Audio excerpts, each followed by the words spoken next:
ओम शांति। आज बाबा की अव्यक्त मुरली है 29/9/2024। रिवाइज डेट है 3/2/2002 की। आज से 22 साल पहले की ये मुरली है और आज मुरली का जो टाइटल है वो है लक्ष्य और लक्षण को समान बनाओ, सर्व खजानों में संपन्न बनो। लक्ष्य और लक्षण को समान बनाओ और सर्व खजानों में संपन्न बनो। तो आज बाबा ने लक्ष्य और लक्षण को समान बनाने के लिए बाबा ने 4 चीज़ों पर विशेष अटेंशन दिलवाया है। ये जो हमारे 4 सब्जेक्ट हैं, ज्ञान, योग, सेवा और धारणा, तो बाबा हमें बता रहे हैं कि कैसे इसे अपने जीवन में हमें लाना है। तो बाबा ने आज ज्ञान के खजाने के लिए बाबा ने कहा कि सबसे पहला खजाना है ज्ञान का खजाना, जिस खजाने के से इस समय भी आप सभी मुक्ति और जीवन मुक्ति का अनुभव कर रहे हो। जीवन में रहते, पुरानी दुनिया में रहते, तमोगुणी वायुमंडल में रहते, ज्ञान के खजाने के आधार से इन सब वायुमंडल वाइब्रेशन से न्यारे मुक्त हो। कमल पुष्प समान न्यारे मुक्त आत्माएं दुख से, चिंताओं से, अशांति से मुक्त हो। बाबा ने कहा जब जीवन में ज्ञान का खजाना होगा तो हम इन सारी चीज़ों से मुक्त होंगे, दुख से, चिंताओं से और अशांति से। फिर बाबा ने योग के खजाने के लिए कहा कि जिससे सर्व शक्तियों की प्राप्तियां होती हैं। योग के खजानों से ही जितना हम परमात्मा के साथ योग लगाते हैं तो हम शक्तियों से भरपूर होते हैं। तो अपने को देखो, योग के खजाने द्वारा सर्व शक्तियां जमा है। सर्व एक भी शक्ति अगर कम होगी तो समय पर धोखा देगी। आप सबका टाइटल है मास्टर सर्वशक्तिमान, शक्तिवान नहीं, मास्टर सर्वशक्तिवान। फिर बाबा ने आज धारणा के खजाने की बात की। तो बाबा ने कहा कि धारणा का खजाना है।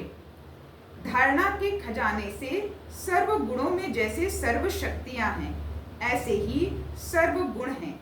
सिर्फ गुण नहीं, सर्व गुण हैं। तो सर्व गुण है या सोचते हो 1-2 गुण कम हुआ तो क्या हुआ, चलेगा, नहीं चलेगा।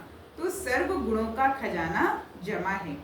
कौन से गुण की कमी है उसको चेक करके भरपूर हो जाओ। फिर बाबा ने सेवा की बात की कि सेवा द्वारा सभी को अनुभव है। जब भी मनसा सेवा या वाणी द्वारा सेवा व कर्म द्वारा भी सेवा करते हो तो उसकी प्राप्ति आत्मिक खुशी मिलती है।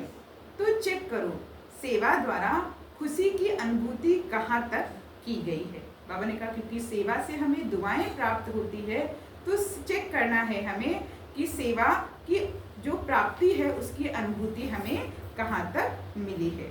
फिर आज बाबा ने कहा कि जहाँ निराकारी स्थिति होगी वहाँ निरहंकारी निर्विकारी हो ही जाएंगे।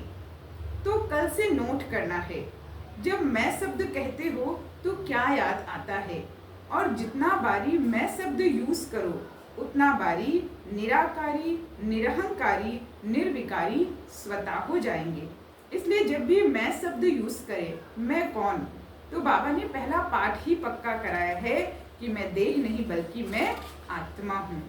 तो इस स्मृति में रहने से बाबा ने कहा जब हम इस स्मृति में रहेंगे कि मैं आत्मा हूँ, निराकारी, निर्विकारी और निरहंकारी हम स्वतः बन जाएंगे। फिर आज बाबा ने वरदान दिया है परिस्थितियों को शिक्षक समझ, उनसे पाठ पढ़ने वाले अनुभवी मूर्त भव।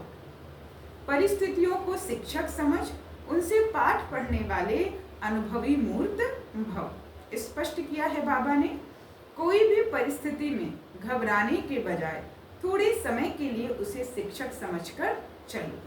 परिस्थिति आपको विशेष 2 शक्तियों के अनुभवी बनाती है, एक सहन शक्ति और दूसरा सामना करने की शक्ति। यह दोनों पाठ पढ़ लो तो अनुभवी बन जाएंगे। जब कहते हो हम तो ट्रस्टी हैं, मेरा कुछ नहीं है, तो फिर परिस्थितियों से घबराते क्यों हो। ट्रस्टी माना, सब कुछ बाप हवाले कर दिया, इसलिए जो होगा वह अच्छा ही होगा। इस स्मृति से सदा निश्चिंत समर्थ स्वरूप में रहो। आज का स्लोगन है, जिनका मिजाज मीठा है वह भूल से भी किसी को दुख नहीं दे सकते। जिनका मिजाज मीठा है वह भूल से भी किसी को दुख नहीं दे सकते। अच्छा, ओम शांति।